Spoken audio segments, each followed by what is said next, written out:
Welcome to the Upland Nation podcast. I'm Scott Linden, your host. Glad you could join me. And this week, get ready to learn something. If your dog is not perfect, it's probably your fault. No, just kidding. It's both of your faults. And George Hickox, the legendary trainer, trialer, champion, breeder, and bird hunter, will be joining us to answer all our questions about all those topics and many more. And I'll bet we'll talk about hunting a little bit as well. So stick around for all of that. In our Fix It segment, we'll talk about the pad problems you're encountering this time of year. And I've got a solution that works for me. Maybe it'll help you as well. And on our social media pages, we discussed whether you hunt by yourself or with somebody else most of the time and why. I think you'll be fascinated by some of the answers you hear and see if you're watching on video. And if you are listening and want to watch on video, the best places to go, our YouTube channel and findbirdhuntingspots.com. Of course, as usual, all of this is made possible by Mid-Valley Clays and Shooting School, TrulockChokes tubes, Purina Pro Plan Sport dog food, Sage and Breaker gun care products, CableGangz tie-out systems, pointer shotguns, Heartland Lodge, and HiViz sights.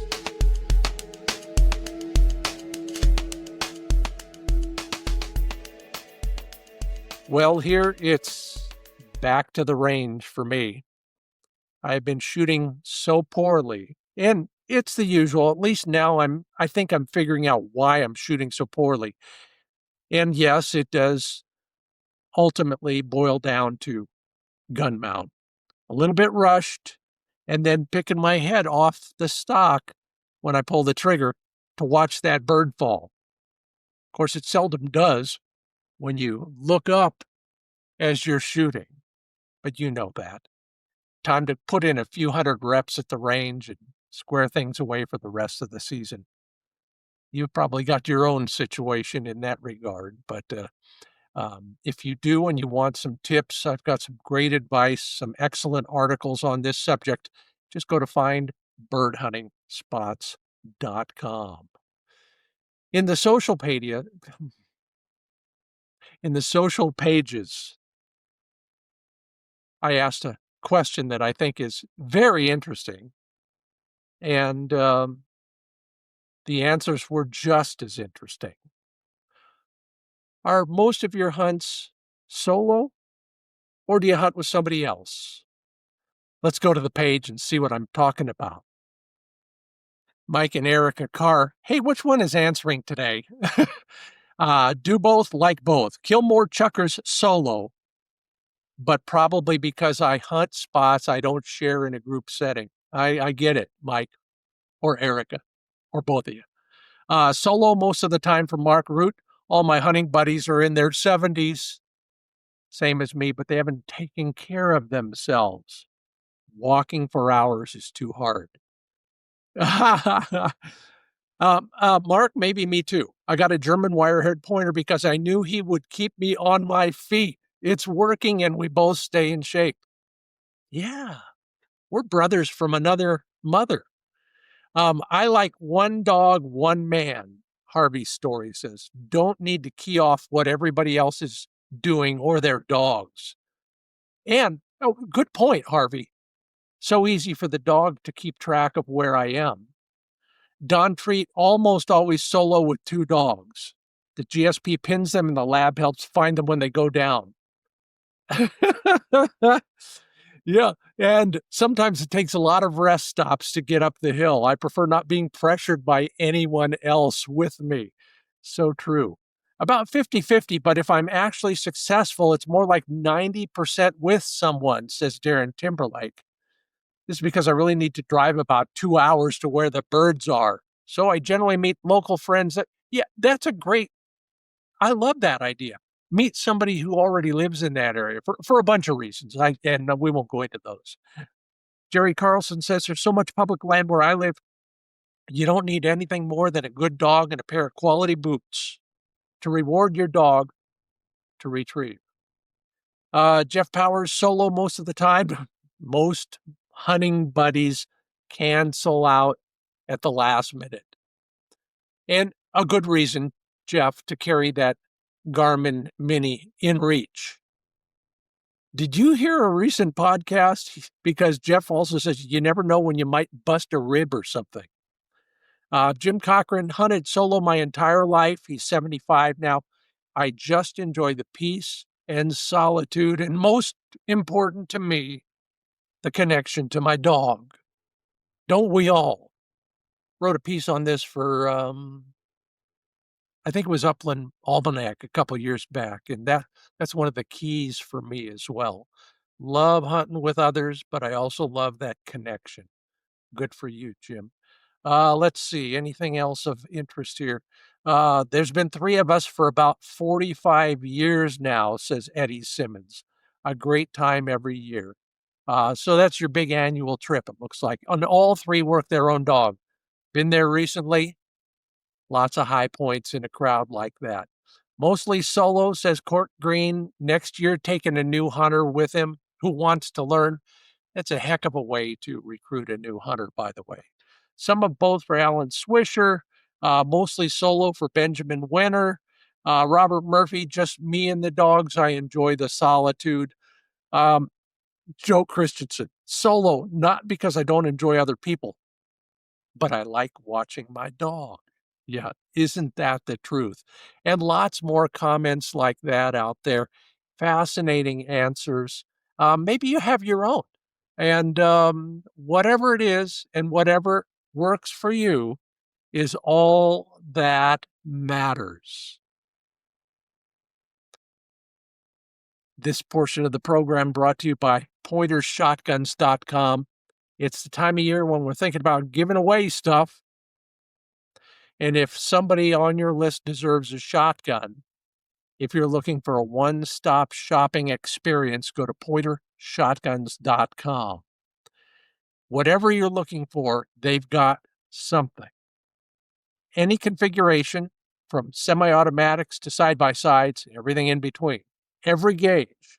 And all those colors and metal choices. Traditional bluing, nickel, case coloring, all those Cerakote colors.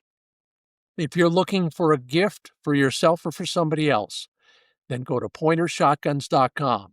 Find a local dealer nearby or shop one of the big boxes. Bass Pro, Sportsman's Warehouse, Cabela's, Turner's Outdoorsman, they've all got pointer shotguns in stock and ready to put a bow on.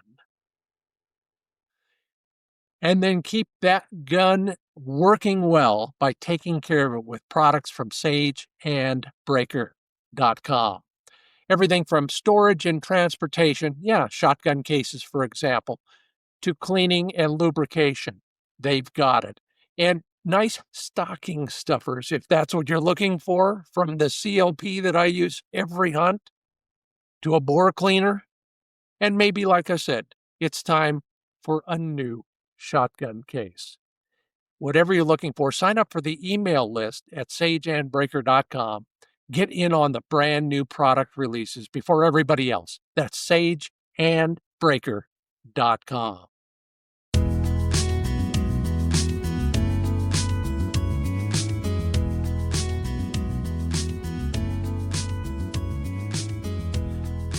Yeah, it's so great to see him now, too. George Hickox joins me. Field trialer, trial trainer, dog trainer, hunting dog trainer, legendary. The guy he's the real deal. That's all I can tell you. He's owned Dogs of the Year in both the pointing dog and the flushing dog categories. And he's also a magazine article writer. We share the same magazine, I think, George. Welcome to the program, George Hickox. Always great to be with you, Scott. Thank you. Let's start with that because it is fun. What do you get out of writing for magazines?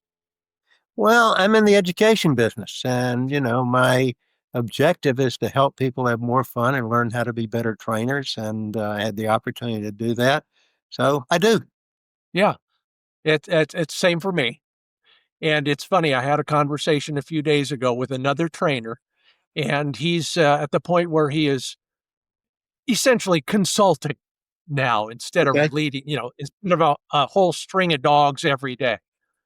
And I said, this is the trainer version of what I hear from a whole bunch of other people. You, the part you like most, you can do now, which is helping other people. That's right. What is that? How do you feel about it? I mean, what does that make you feel like? I think it's a great blue ribbon when you see somebody that is having more fun with their dog, that has a better trained dog, is not pulling their hair out, shouting cursives all the way through the hunting season. Okay. It makes you good. And and it was harder, going back in time, I'm older. Okay. There just really wasn't a good sounding board to help people to train. And your pro trainers who got national credentials and so forth, they're busy. Okay. So they don't have time to get on chat rooms and do it, and it's not there. So much of the information might be, quote, not really pertinent. Okay. So I said, geez, let's try to do the real thing. So back when Dave Meisner was alive, he asked me to do one and I did it. And I said, man, I really like that. Let's do more of them. Okay. So that's sort of how it started. No, that's great, and you're still at it, and so am I, and I'm loving every minute of it as well. I I really look forward to getting calls and emails from editors asking for, well, they're asking for help too, I guess, Sure. and it's Sure. different Sure. kind, but that's Sure. exactly right. Well, Um, I'm fortunate, I'm still able to get on and off my horse. We just left a field trial yesterday where actually Debbie's dog won, which was cool. So it's sort of a great world of being able to do a little bit of both. well, field trials for a lot of people are yeah, a bridge too far, if you wanna call it that. They'll never participate, but hey, everybody, even if you don't, go and watch a couple of them. And you don't always have to ride a horse, but it does help. But you can Well, no, I figure mean, out there's other all ways. kinds of walking trials. Okay. I agree with you 100%. I mean, I think it's so hard. I think you and I talked about this in the past. A lot of people never have a standard. They don't really know what the standard is. Okay. So if their dog just sort of comes when they call him sometimes, okay, then they think they've got the world's best dog. And I think by going to a trial, whether it's a horseback trial, a walk-in trial, whatever venue it is, I think you get to see people who make mistakes, which is a learning curve, and you get to see people who are not making mistakes. And I think that's really beneficial. So I encourage everybody. And now there's so many of the trials that have gone to the youth trials to help people, people like myself, other people contributing their time and so forth to put on youth trials. And this could be somebody who's never handled a dog ever before. And I think those youth trials, that might be something you get involved in on a podcast sometime with field trial people. That happens. I can give you names.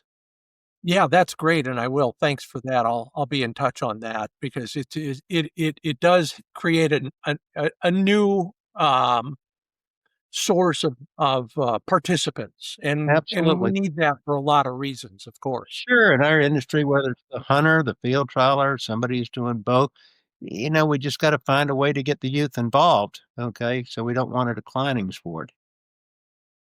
And on that note, let's talk a little bit about uh, uh, your field trial year. You just come back from one. You're headed out on another one, I think, pretty soon as Yeah. well.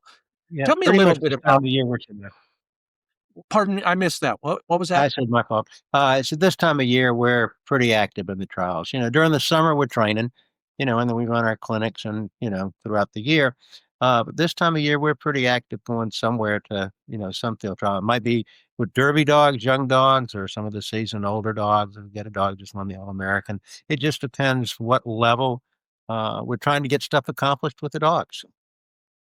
And you both participate, you compete, if you will, and you judge a lot. You're an in-demand judge, and so is your wife, which is an interesting opportunity. Talking with somebody yesterday, and they said, "I just got home from a hunting trip," and my wife said, "You're going again, aren't you?" Maybe you don't have to We're say that as often, or maybe you say it differently when Debbie goes with you. Well, I tell you, so far at the trials, and we've just a few together, the Quail Championship in South Carolina. We got big trial coming up. We're judging in Alabama starting December 1st. There'll be a lot of entries. That's the one place we haven't argued yet. Okay, so we get to say, yeah, just appreciate the dog and sit in the saddle. You're watching great dogs and the people, and it's great. If you had to sum it up as a trial judge, what is it that trips your trigger? Well, there's certain things a dog can't make a mistake on. I mean, he can't creep, he can't take birds out, he can't chase them. Those are no matter who the dog is. It's a case of style. The dog is looking like, should he be bred for that best gun dog that you would ever have? Does he find birds? Does he run the downwind side of a hedgerow, or is he trying to run the upwind side? So class and style and looking like the dog owns the field. I have a line that, there should be a law against running the dog in August when the grass is dry because he might catch it on fire. That's the type of dog you're looking for. One that gives you goosebumps. You don't have near the accent you should have to say something that good. Well, I've been all over the country so much, my accent keeps getting degraded. Oh, I that's still say y'all quite frequently. okay. All right. Well, I want to hear about some of your I guess I'll call them dog-oriented highlights so far this year, this season, whatever it is. Can you think of anything that just is indelibly etched in your mind about dog work that you've seen or trained for? Really some amazing, what I call on the limb finds, where it's, you're not, the dog was out reaching out and found the bird that nobody else had found. Like this dog that won yesterday, when he was in one area and nobody had found a bird in that area, and he did, and impressed the judges. A dog that really quests, says he's got to own it out there. He looks like he enjoys what he's doing, puts, speed and style. He's got charisma. Okay. That's the type of dog. One that you could pull up a lawn chair, have a beer, and say, I just like watching that dog run. I love it. And you use the term that we'll delve into a little bit later as well. I'd never heard it described this way before, but you used the term quest. And I've since watched my dog on many occasions and trying to figure out what motivates him.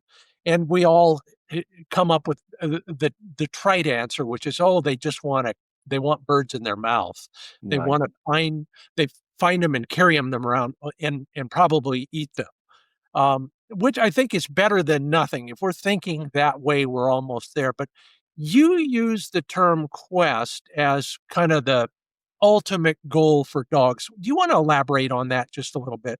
Sure. Quest being, I believe, just like you turn a beagle loose as a puppy, he hadn't had experience, he didn't have training, but he's going to look for rabbits. It's instinctive in there. So they're really the great dogs, the dogs who win at the national level, dog of the year, that type of stuff, and just some super gun dogs I've been fortunate enough to see over the years. Their desire to find game. In the field trial game, particularly the money game, the judging ends at the flush. So there's no birds that are shot. You fire a blank pistol, right? So there's no retrieving involved. Okay. So we had this dog, Bolt, winningest dog of all times.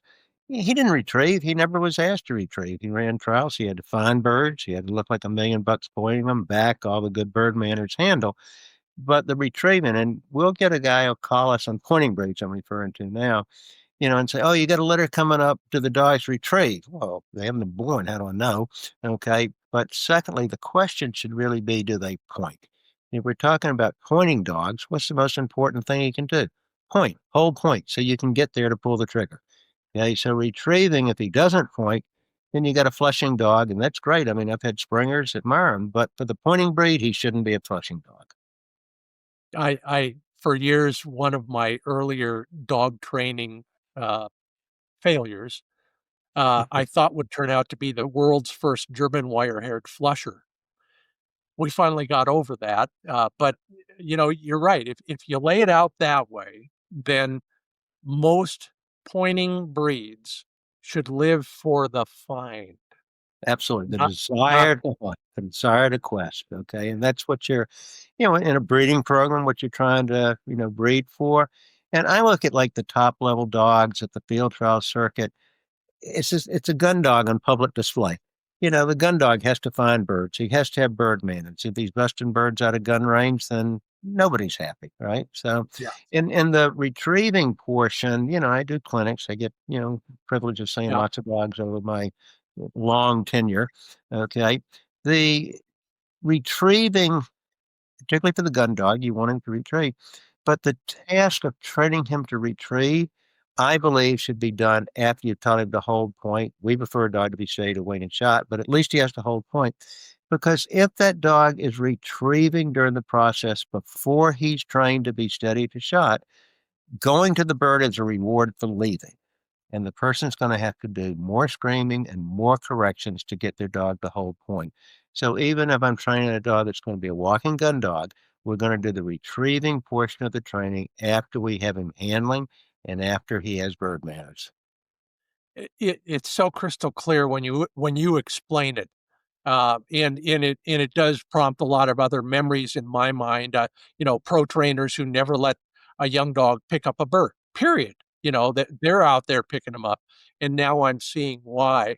Uh, with a young dog, we do that in various ways, and you probably got many of the same techniques that most of us have tried. What do you do with a young dog that points fine, but won't hold that point? And obviously, we're going to hopefully not let him catch a bird. What are the things that you use most often in the way of techniques to get that Well, dog I got to steady? back it up. I mean, the first thing we're going to do is say we have a litter of puppies. We're going to put them into birds early, and we're going to guarantee that. So we are using pin-raised quail. Even though I'm in North Dakota, got lots of wild birds. Here in Georgia, we're the bird-rich quail country. I want that dog to get imprinted, okay, on the bird, not imprinted on chipmunk scent and rabbits, and okay, imprinted on the bird. So he's going to end up flash pointing. He's going to take him out. He's going to chase him, and that's okay. Right? He's not getting corrected for that. When we go to teaching him to hold point, which is going to be much later, Yeah. much, much later. I mean, not at 6 months of age. Okay. And at that point, we're going to use check cord drills. We'll use planted pigeons. We'll bring him in. At that point, what we do is we're going to throw or launch a bird, not the bird he's pointing. That bird's a lock-winged pigeon. Okay. We're not flushing that bird. When he gives us the behavior of standing there, I mean, for just a split second, we're going to launch a bird or throw a bird with an assistant. Okay. He loves seeing a bird. Okay. That's his reward for standing. So we're going to take the approach that your behavior of standing gets your reward. Later, we'll use corrections and pressure, but we're not going to start with pressure. We're going to start, hey, good job. You're doing great, buddy. Look what happens when you stop. Okay. You get to see a bird. Then he's going to chase that bird. We got him on a check cord. We're going to run with him. We're not discouraging him from chasing that bird. So we'll run with him 10, 15 yards. We're going to bring him back to the area that our planted bird is because it didn't go anywhere. It's a lock-winged pigeon. And he's going to reestablish point, and he gets to see a second bird. In a hop, skip, and a jump, he says, you know what? There's going to be another bird. Let me stand here. Plus, the planted bird helps hold him in that place. So I think it's a handicap for trainers to go out and flush the bird that the dog is pointing because they're going to end up putting correction on him for the chase. And there's no dog in the world who's looked better because he came out of a program of more corrections versus a program of less corrections. I'm going to write that down. I'm going to take the transcript and pull that out because that is a great way to look at this. Sure. It doesn't mean we don't correct. Of course we correct. Yeah. But we got to teach him what it is first. And we want to reward him for doing the right thing. And if we do that, we're not going to have to keep correcting for the wrong thing. And on corrections, you've got a dog, say somebody has, and it's 7, 8 years of age. It's still chasing birds, creeping, whatever it is. And they keep yelling, screaming, stimulating, whatever they're doing, and the dog keeps doing it. The program doesn't work. And the thing when a dog does something, there's only 2 reasons, in my opinion, that the dog won't do it. One is that he doesn't understand what he's supposed to do. The second one with that is on the correction, he doesn't have a solution for it. He doesn't know how to prevent it. If you start off by rewarding him in the case of point, by standing, simply the behavior of standing, and you can start with a clicker in the yard with a board, just stand, click, treat. Okay, so he says, wow, the behavior of standing is really good. instead of being in the place where the bird is. And as soon as he moves, he gets jerked or stimulated or bit on the nose, whatever it is. I love that idea because it can transfer that to virtually every aspect of your training. But I want to circle back because here's the crux for a lot of people. Okay, we did what you said. We launched a bird, it flew away. The dog chased a little. We were running alongside. We swung Right. him back in downwind of that wing lock bird. Now what? We're going to launch or throw a second bird. And Gets to then see if another bird. And and it if might be 3 birds, 4 birds, 5 birds, okay? yeah, Till yeah, we start seeing that behavior of standing is reliable, okay? At yeah. that point, you should be able to walk out in front of him at this point. I'm not talking finished gun dog now, but in a drill scenario in the yard, going to school, you should be able to walk out in front. He looks like $1,000,000 standing there, and you throw a bird, you fire the gun, he stands there. When he does that, that's our benchmark where we're going to move and generalize the dog. Are we going to then heal him away from all of that, or are we cutting him loose, or what do we do I just as tell the him he's a good conclusion? boy, take him by the collar. We're not going to let him have a delayed chase. If we got the Yeah, scent bird there, I can just simply pick the dog up, tell him he's really good, and take him out, close the book, put the book back on the shelf. That chapter's closed. and I'm going to put a period right there because that is the key right there. A lot of us don't segue from the learning experience in the correct way. And I've told people over the years at NAVDA play days and training days, yeah, heal that dog away, or better still, if you can, carry it away, so that there's no physical relationship left there. Is that Yeah, at no reason? time am I trying to say I don't want you to have the bird. That's not what I'm saying. Okay. So it's a little bit of confusion in my mind if I say if the bird is still there and I lead him away, that's what I'd do if a snake was there. It doesn't make any sense to me to do those two things the same. Again, this is spectacular and really clearing things up for me. One of the things that you've done before and still do, you're still doing clinics. You've got a Hmm. series of DVDs, by the way. Thank you. Thank Um, you. you in all of those places, you have to narrow things down. At a clinic with people in front of you and dogs hopefully behaving, what is the biggest challenge most of those clinic attendees want you to help them with? Probably most of them because they can't recall their dog. Okay. And the fact that their dog might be creeping, taking birds out, chasing, but he's running out of control. That's their biggest fear. Uh, and I don't think they approached it in the most logical way. It all falls together. I mean, the yard training and everything out there. So I come back to the most important thing your pointing dog can do is point, right? And if he's catching birds, he's taking birds out, it's going to make the process of teaching him to be steady much more difficult, right? You'll get dogs that have come to school, obviously, that have been spoiled. Okay. And the dog says, I don't have to do anything you want me to do. Well, now he has to go to boot camp. It didn't have to if we did it differently at the beginning. Okay, used a clicker and some hot dogs. Be amazing how a dog recalls, right? But if he's out there and somebody's just yelling and screaming because he's chasing a bird, the dog didn't learn anything from that. Okay, he did learn he likes chasing.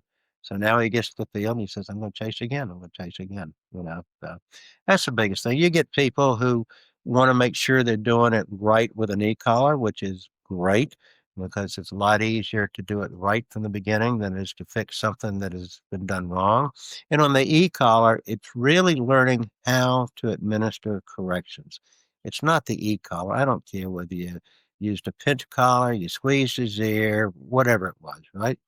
There has to be a demerit for robbing the bank, but it'd be better if you taught him not to rob the bank in the beginning and there's a reward for not robbing than there's a reward when you do rob. And I think the biggest thing is it's really difficult to be self-taught in most things. And I think it's difficult to be self-taught in dog training. For the humans or the dogs? For the for both. I'm not one who's going to run a young dog with an older dog. So the older dog teaches him how to hold point. Okay. I think let's just train them both and then put them together. Yeah, I've always believed that the young dog's going to learn as many bad habits as he learns good habits in that situation. No, Don't it's ask not. why I know that. We're playing Russian roulette. We're hoping he understands. Let's guarantee the results. And I think that's what training is, guaranteeing the result. And I want to talk more about that and a whole bunch of other subjects. Everybody, that's George Hickox. I'm Scott Linden. This is the Upland Nation podcast. We'll be back with George in just a moment. And then later on in the program, that Fix It segment about pad maintenance during the season. Hard-won advice from this guy, and maybe a few of your own thoughts. So stick with me. George, you get a quick break while I talk about Purina Pro Plan Sport dog food. Yeah, designed for active, hardworking dogs like yours, like mine. High protein, real meat is the first ingredient, complete and balanced nutrition. Now, here's what that means in practical terms. That means it optimizes the oxygen metabolism. You've seen the term VO2 max. Well, that's all about a dog processing oxygen for increased endurance during exercise. The formulations that Purina Pro Plan Sport offers your dog all have that uppermost in their research and nutritional design. And the high protein real meat source adds amino acids that nourish muscles, including recovery after the hunt. Those are the critical factors for your dog and my dog and probably George's dogs too, now that I think about it. So take a look at proplansport.com and get more information about the science behind the nutrition. And then whether our dog is ready for a dropped bird on the ground or not, we do want to shoot better. And one way to do that is with TrulockChokes. Now, I've talked a little bit before about their manufacturing and design engineering processes, but what I want to talk about now is something more practical. As my friends have pointed out, I don't even know what kind of choke, let alone what constriction my choke tubes are in my shotgun. If you can't figure that out, go to TrulockChokes.com. They've got several online tools right there that will help you identify the type of choke and the constriction of your choke. Now, after that, if you're considering a new set of choke tubes, I can't think of anybody anybody better to do it than Scott Trulock and his team. These guys will go over and above the call of duty to help you. I've mentioned before, let me remind you again, if you got a side-by-side and you don't want to put in if you don't want to put in extended chokes, they'll make you, for the same price, they'll make you flush mount chokes for your side-by-side. Learn more at TrulockChokes.com.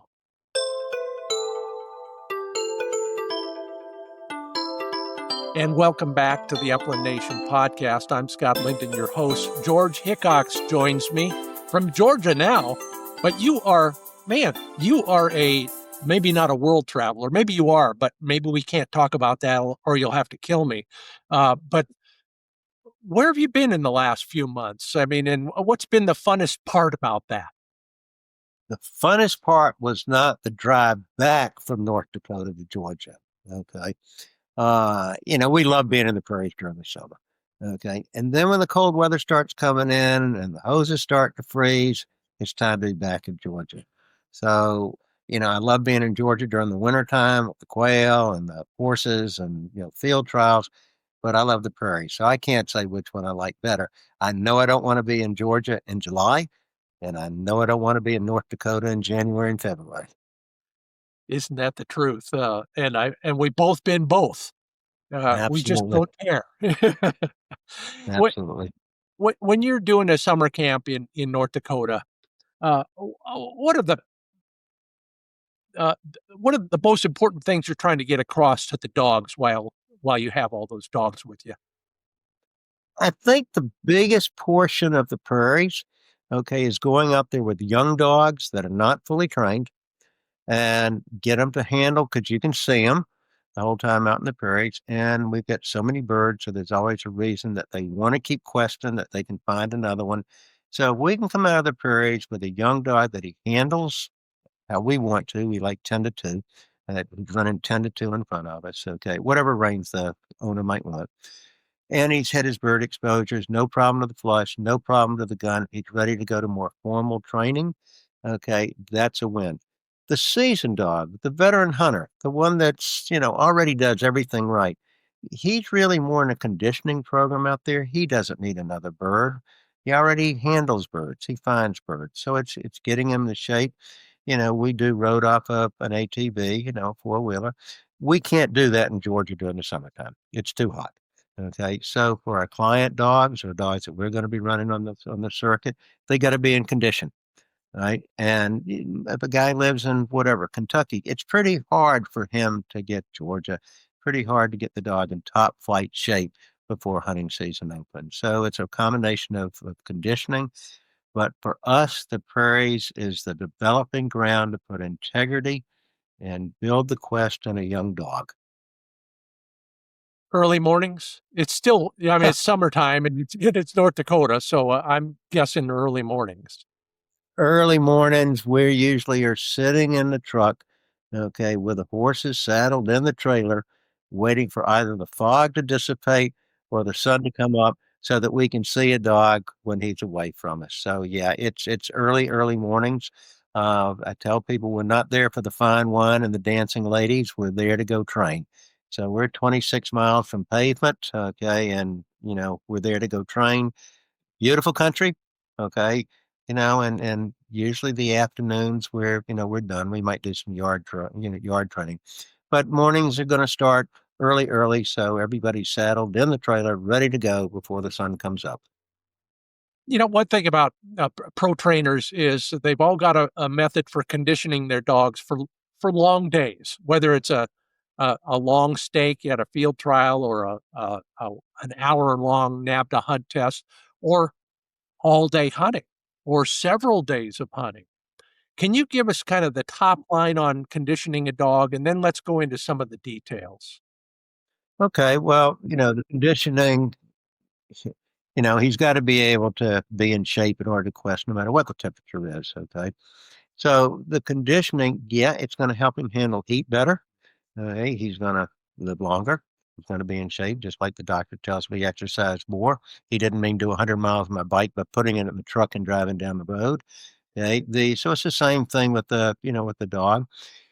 When we start our roading, our young dogs, we're going to start off 15, 20 minutes. Okay, 6, 7 miles an hour. Okay, as they build some endurance and they get used to this, and we'll increase the distance, okay, that they're running. Okay, the time, not the speed. We basically rode 6 to 8 miles an hour. Okay, so we're not going to say, oh, let's get him in better shape by running at 15 miles an hour. Long, slow distance, because that's our job. That's the job of the dog as a hunting dog, a field trial dog, to stay down there and finish strong. Okay, find another bird. There are some products. We use a product from elementnutrition.com called H. Are you familiar with that? And Todd, Todd, we've dealt with it for a long time. Todd's Uh, been very good to me. Yes. great product. It'll reduce the dog body temperature, okay, with no side effects. And that's a big thing. And, he has the R for recovery, because that's a biggie. So I tell all my clients who are going hunting for multiple days in a row, bring R with you, help him recover. You want the same dog the second day that you started the first day with. Yeah. So if he's in condition, you're feeding right. We feed Purina Pro Plan, have for years. Okay, and I just don't know a better food. Okay, it works for us. Okay, and you look at the dogs that are winning at the national level. What are they eating? Well, somebody says, yeah, but I'm not running field trials. No, but you're asking your dog to work harder. You're asking him to work longer. Okay, field trials an hour and a half. Okay, derby dogs 30 minutes maybe. The hunter's down for way more than that. The dog has to keep running. He's not running a sprint, but long, slow distance, keep doing it.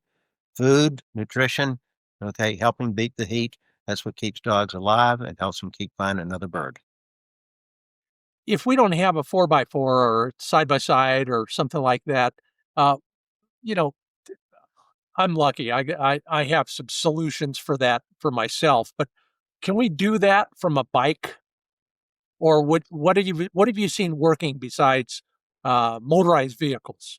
Well, something's better than nothing is how I would answer it. Okay. But the advantages of running off a four-wheeler, I don't mean free running now, Yeah, that he's yeah, in harnesses.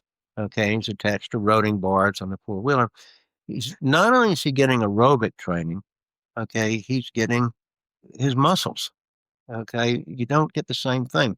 Swimming, and we're talking pointing dogs, our pointers are not the best swimmers in the world. Okay. So in the lab world, you can give them other, more retrieves, okay, and do that. With the pointing braid, yeah, if you have an e-bike, that's better. Okay.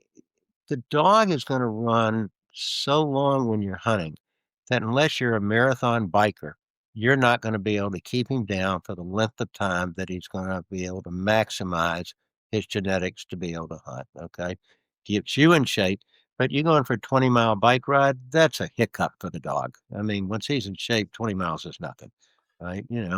So, free running is great. Um, if you're going to free run, you can get a roding harness and you can put welder cables on the loops on the side, O-rings. Okay. Make sure you're using chains that you got them covered so they don't get caught on twigs or something. And put a roding, put a harness on him, attach welder cables to the side of it. That's 6, 7 feet long. They'll weigh 10, 12 pounds. Now you could be running him and he's getting resistance training. Okay. He's going to the gym and he's lifting weights and he's also getting more aerobic training.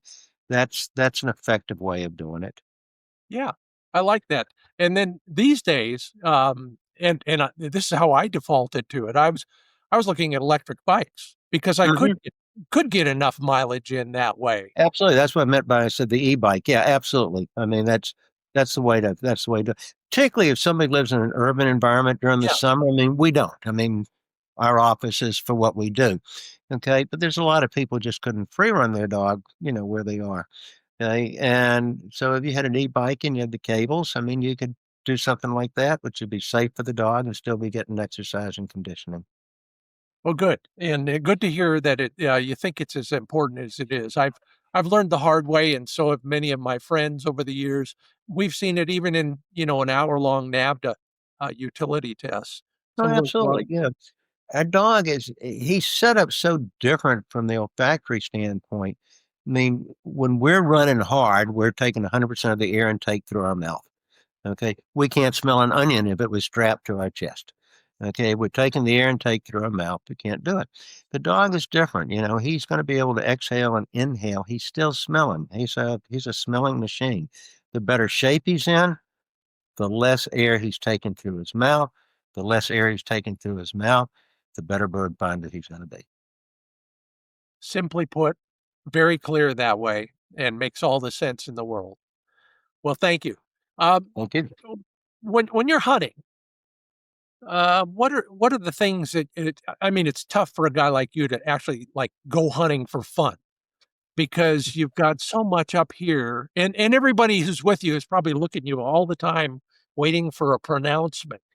Um, uh, you still have fun, I'm presuming, and what do you get out of that? Why do you go hunting on top of all of this? You work all day at bird dogs, or you work all year at field trials. Why do you go hunting too? I'm a bird dog addict. That's just the truth. Okay. So whether it's your dog or Harry Fakalali's dog down the street, and I see a dog do a good job, I didn't go, oh, that's not my dog, or okay, wow, look at that. And I guess the day that I don't go, wow, look at that, is the time to, hang up the lead. Okay. Yeah. So for me, it's not truly is not the shot bird. It's not how many bird. It's not notches on the six gun. Okay. It's watching that dog. He doesn't even have to find a bunch of birds. If he was just question hard and that one, if you have a gun dog, that one retrieve he made that you went, wow, look at that, what an amazing job he did on that crippled bird. Okay, a running covey that the dog pinned and he pointed. That thrill never goes away, or I hope it never goes away anyway. It hadn't yet. Yeah. If you had to choose a bird to hunt, all the time. You only have one choice. Could you One, I'm do sorry, it? bird? Bird, yeah. Okay. What would you choose? Huns. I Well, you love have Huns. experience at them, and so do I. I'm really curious. Why do you like Huns so much? I love where they live for one. Okay. The ambiance of the restaurant, Yeah, so to speak, is yeah. really good. And it's a cubby flush, like the wild quail, which would be a toss up between me, be an argument. If I got to the pearly gates, which I doubt I do, but if I got to the pearly gates, okay, and he says, I got bad news for you. You can only hunt Huns every day, or bad news is you can only hunt wild quail off horseback with pointing dogs every day. I knew I died and went to heaven. Either one would work. Okay. I think they're all great. I truly mean that. I mean, the pheasant, is great. I just like the cubby rise. Yeah. I think it's just, exciting. It could be sharp tails, but I prefer the Huns and they're beautiful and the bobwhite quail. And I love where they live. You put a covey of Huns on the side of a mountain that you're looking out, it's great. I can't agree more. I'm leaning towards sharp tails, but I'm not going to argue the covey flush because the Sharpies will dribble out in ones and twos, and all it does is make me and my dog frustrated. So You asked me, which bird I'd want to hunt. Okay. You didn't ask me which bird do I most want to train on. Okay. I most want to train on sharptails. Okay. And I want to catch them early and that's because when because, we get later, they start staging. And yeah. when they're staging, they have a sentry out there and you're getting to see birds fly off 500 yards away. They didn't help me in a training session. So in the early portion, when they're there, you get that report double, so to speak. Some birds get up, then another bird gets up. It's just an ideal training scenario. Well, now you mentioned it, it's a lot like what we were talking about earlier when you're training a dog to be steady. Exactly, son. Yeah, Exactly. And it's what's the nice real about life. that time of year, we'll leave North Dakota, late October, mid October, right? By that point, the sharp tails are staging and they're pretty tough to deal with, right? We're not going to put our young dogs down to pheasants that time of year. The pheasants that's there then is the one that's beaten the fox, beaten the coyote, beaten the bobcat. He's a pretty formidable adversary, and he's probably going to beat the young dog. And it teaches the dog to quit and give up. So we like pheasants earlier on, but when it gets to be in October, okay, and they've got some maturity to them, it's not my bird of choice, okay. Sharpies are, they're staging. That leaves you the Hun. Okay, and they're a great bird. And it's been my experience, at least. Check me on this. I don't spend as near as much time on the prairie as I'd like to. They put down as a group, and they don't run as far. Is that your experience? With the Sharpies? With Oh Huns? yeah. Yeah. No, I think where we're hunting is prairie grass areas and hillsides, more we're not in croplands. Okay. So, the Huns, yeah, they hold point pretty well. And I don't see with the Huns the same thing that Sharpies are doing as the season progresses. They're not getting up 500 yards out on us. Yeah. So, I like the Huns, but Sharpies, if you're in an area that's, it's got sharp tail rich, you've got great training grounds.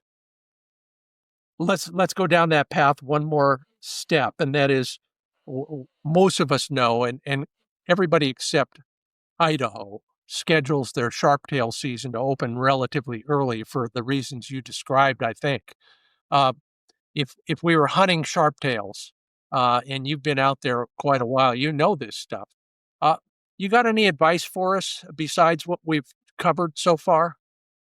Sharpies, Yeah, once they're staging and you're a walking hunter, it's a tough deal. You're going to get in shape. You're going to probably walk a lot of miles. Okay. They're doing it, and because they're a prairie bird, we might be, because we're running off horseback, we might have found whatever, 8 or 10 coveys in that run in an hour and a half, something like that.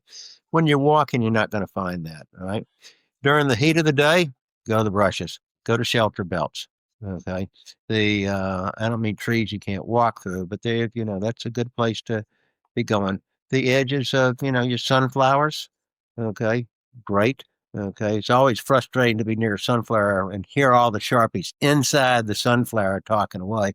The so along your grass areas, CRP, if there's CRP on the grass that's bordering crops, on that grass, word of warning there, I've talked about it before, is your grass seeds is a bad deal. So I would encourage every one of your listeners to become knowledgeable about the danger of grass seeds. What are the first symptoms? It can be fatal and quickly fatal. Okay. It doesn't have to necessarily be Nicotia, which is bacteria. Okay. But know what cheatgrass is. So we don't, when we get out to the prairies and we have cheatgrass, we're not running dogs. We'll be harness pulling, we'll be conditioning. We're not running dogs when the cheatgrass still is seeding. All right. Yeah, So we're going to wait for the seeds to drop off the cheatgrass, which most of your hunters didn't have to deal with it because they were out there, it's already dropped. But if you're out there training, we're not going to run when the cheatgrass is all over the place. But it could be foxtail, speargrass, whatever. So I'd encourage all your viewers to become knowledgeable in the symptoms because unfortunately, every vet in every part of the country is not knowledgeable about how to deal with it. And it could be an emergency situation. absolutely. I don't think a lot of people realize that they will do the same thing, effectively do the same thing as a porcupine quill. They'll keep working through the dog's body. And then, as you mentioned, not a lot of veterinarians are expert at this. We had to go to Texas once for what they called foreign object pneumonia. Uh, The dog had Well, inhaled. there's a bacteria, so even different than porcupine quill, that bacteria can get in there. You could be in a life-threatening situation within the day. Okay, the next. Absolutely. Okay, it's not going to be 3, 4 weeks later. Necessarily could be, but not necessarily. So, I just encourage your readers your listeners to be knowledgeable about what it looks like, so they're not running their dogs on a sea of foxtail. Okay, and what are the symptoms, and don't go. Well, let's see how he's doing in a couple of days. Good point. Thank you for the warning. I, you have in many ways been a mentor to so many of us through your writing, through your DVDs, through your clinics. Did you have a mentor? I did. Okay. The first one and the best one I have is a fellow by the name of Dean Brunn. Okay. Dean had been Handler of the Year numerous times in Springers. Okay. His father was a pro. His brother was a pro, won the Nationals. Okay. And Dean was a great teacher for me because there was nothing polite about it. Okay. It was, you're doing this wrong. Okay. Like the shotgun coach who says, I can stop you from, not mounting it correctly. I'll show you how. And he jams the stock into your face the next time, right? So Dean, I had the privilege of seeing a lot of really good dogs and what made them. Okay. And somebody would say, what the heck are you doing? Okay. And I think that's important. So if we got to worry about political correctness, it's tough to coach them to the upper level. Okay. So he was really good. And then over the years, I still have mentors. Every guy who's out there, gal that's out there winning, who's doing something different, there becomes this camaraderie within the community. So it's not a secret. Okay. I mean, how I do the point drills, I stole from somebody. And somebody said, well, you didn't do it that way last time I saw you. No, I didn't. Okay. This is better. Okay. Well, why didn't you do it that way before? Because I was stupid, Well, the so you learn it whether it's going to a field trial, and once again, for your reader, your viewer, I think the going to trials, even if they have no interest in seeing a trial, go to an all-age trial, go to the shooting dog stake, say, I never want my dog to run that big. But you're going to see a standard. You're going to see, how did you train your dog to do that? For your retrieving people, go to a Springer trial, go to the lab trials. Okay, you're going to learn stuff. Um, hey, I wrote a book. There it is. That's a good one Thank, too.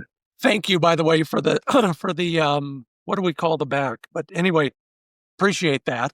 Um, so many things I've learned from dogs too. They've been pretty good mentors for me. Hmm. Can you think of something a dog has taught you that maybe a human never vocalized? Don't correct me if I don't have a solution. Okay. Almost every problem that people have was a result of a correction or pressure. The dog will take pressure. He will learn from a correction. And that's what a correction is. It's a teaching mechanism. It's not because you're mad. It's not because, the season starts next week. I got to hurry up. When the dog, okay, fails on something, he either didn't understand it, so correction doesn't help him, okay, or he's saying, I'm not trained yet. Don't get mad at him. If he's not trained yet, that's not his fault. Okay. That's the handler's fault. So I think the biggest takeaway, and I learned this pretty quickly. I've, had the privilege over the years of working with special forces at your league groups. Okay. With Malinois. And the Malinois will certainly take a correction. We'll learn from a correction, but he's not real good at taking a correction if he didn't have a solution, because you're the solution. Okay. And if he bites you, then, nobody's tough enough to say, I'm going to make you go in the kennel while you're trying to eat me. Okay. So I think that when you see, whether it's our setters, whether it's a pointer, Brittany, whatever, that turns soft, okay, or it's flagging, or just doesn't look like everything should be okay, it's usually a result of correction. So if somebody says, what's the biggest thing I should learn? Learn how to administer corrections in a timely fashion. Okay. If he doesn't know, if he doesn't have a solution, correction's not the answer, in my opinion. We're not talking about de-deering a dog or de-snaking a dog, right? Because he still learns from that. He was in close proximity to the snake, you guaranteed the outcome. When we're talking about a dog on point and you bring him in the point, his genetics says, I want to grab you, destroy nest, I want to kill you. And then we beat him up, okay, for that, and he didn't know why. Okay, now we got a dog who blinks. Okay, so that's the biggest thing dogs have taught me. They also taught me, be kind to him, except do not give him free lunch on a regular basis. If he's getting free lunch, he never had to earn it. So we treat our dogs a lot, we reward them a lot, but we want them to give us something. Maybe it's just standing there and looking at me for a second and I'll reward them. Whatever. Rewards come for giving us a behavior we want. We don't reward for no reason at all. And that one is, I have taken to the bank, by the way. Never, what did somebody say to me once? Never give away a bowl of food. That's a good way of saying it. Yeah, It's a I good think way of Delmar saying said that it. to me once. Yeah. But Right. you talk a lot We're about asking, we're asking a dog to do lots of things he doesn't want to do. He doesn't want to hold point forever. He wants to destroy nest. He wants to chase the bird. He doesn't want to come back to you when he's still got stamina and you're ready to go back to your truck and he's not. So we're asking him to do all kinds of things that he doesn't want to do. If he has a solution and gets a reward for doing it, it's a simpler life for him. And it's going to be a simpler life for the handler. you. Next time we get together, solution is going to be the start of our conversation, not the Love conclusion, it. Good. because it really changes the way we think about how dogs think. If you want to, go No deeper question. into it. Um, I do clicker training, and I think yeah, a lot of people have the, perception clicker training is just, for the faint of heart or whatever. It's where we start teaching a dog something. So if he goes on a board, not because we made him compulsory, he goes on a board, and as soon as he stepped on it, we clicked him. The click said, good job, you're going to get a reward, and then we pay him. We had time for him to process what behavior got him the reward. Then he has a solution. The solution is, how do I earn it? Well, once he has that, it makes it a whole bunch easier to teach him how to avoid something, because the solution is going to give him something good. love it. We'll carry on. Have a great trial season, a great hunting season. George Hickox, one of the masters in our world. If you didn't learn something today, pardon me, I'll refund your money. George, always great to talk with you. Good luck. Thank you again. Have a great holiday season. You know the drill. Enjoy. Back at you, Scott. It's always a pleasure, and you have a great rest of your hunting season. Thank you. Thank you. The Fix It segment is coming up. I'll help you with your dog's pad problems, or at least one of them, right after this word from Mid-Valley Clays and Shooting School. If you're looking for let's call it an elusive Browning shotgun, you've got your eyes on an A5, but in a specific gauge, or you're looking for a stock that is just a little bit better than average, check out midvalleyclays.com. Go to their gun room and see their large assortment of Browning shotguns, all gauges, all configurations, they've got them. And if they don't have them, they have a line on some of those hard-to-find models that nobody else really does. So check it out at midvalleyclays.com. Find out what they've got available and talk to Dave Fiedler. He's your shotgun guru. If you're looking for a specific gun, he can find it if anybody can. Learn more and shop the selection of Browning shotguns at midvalleyclays.com. And if you're looking to fix your shooting game a little bit better, like me, then you might want to consider putting a HiViz sight on your new or your old shotgun. It works for me and it'll work for you. The interchangeable fiber optic light pipes available in different colors for different weather and visibility conditions. And then you could take the whole unit and move it from one shotgun to another. Learn more about how this whole idea works. You see the bead and you see the target. The target is where your eyes are looking. The bead, your mind's eye is looking at. Put the two together, pull the trigger, and the next thing you're going to say is, fetch. Learn more at HiVizSights.com.